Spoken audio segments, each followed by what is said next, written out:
Welcome back sa ating mga balitang basketball. Mayroong napansin itong former NBA player na si Tracy McGrady sa Boston Celtics na hindi raw sila nakakalaro pa ng kanilang totoong brand simula nang bumalik itong si Jason Tatum. Meron siyang napansin na tila umiba ang kanilang shooting at ito'y bumagsak simula nang makabalik si Tatum. Dagdag pa niya na mayroon ding pinagdadaanan sa kanilang mentalidad ang mga players ng Celtics dahil nga sa pagbabalik nitong si Tatum dahil nagbago ang kanilang execution. Pero sa pangkabuuan ay tila hindi ito malaking issue para sa Boston Celtics sapagkat ang Celtics kasama si Jason Tatum nung siya'y makabalik ay mayroong record na 6 wins and 2 losses. Kung mayroong nagbago man ay normal lamang po yan sapagkat ganun talaga. Hindi naman po pwede na hindi mo pabalikin si Jason Tatum. Mag-a-adjust ang mga manlalaro at considering na itong si Jason Tatum ay iba ang kanyang laruan, maapektuhan talaga yung mga dating ginagawa ng Boston Celtics. Syempre sa pangkabuuan mga idol, kung walang masamang epekto ang kanyang pagbabalik ay okay lang yan. Kung mayroong masamang epekto, ganun talaga. Embrace na lang natin. Sabi ko nga, hindi naman po pwede na hindi natin pabalikin itong si Jason Tatum.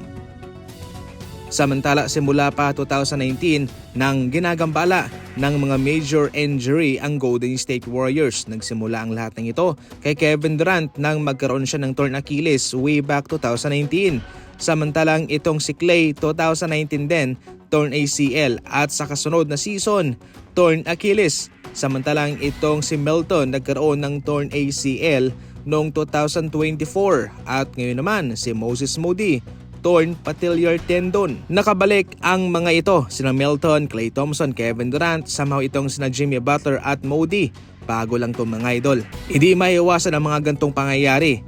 Sa mga gantong mga pagdating ng mga tipong injuring ito ay masasabi mo talaga na parang minamalas pero ganun talaga. Ang maganda lang dito ay kung paano i-handle ng Golden State Warriors ang mga gantong sitwasyon.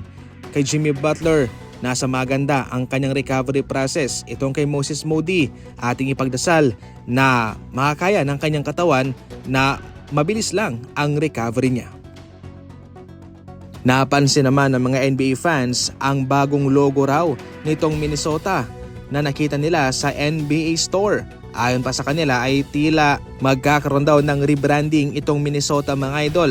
Ang kanilang kasalukuyang logo ay medyo dark. Ito, light ito mga idol. Ito ay umani ng mga samut-saring reaksyon. Ayon sa ibang mga fans ay tila mayroon daw logo retro na ginawa itong Minnesota. Yung iba naman ay magkakaroon nga daw ng rebranding, magpapalit ng logo. Ito po yung unang logo ng Minnesota. Mayroong pagkakalintulad dito mga idol sa nag-leak nga raw na larawang ito. Yung picture, yung medyo light lang. Pero yung sa kabila, yung mayroong nakalagay na min ay bago po ito. Well, ating aabangan po yan. Siguradong magiging excited ang mga fans ng Minnesota nito.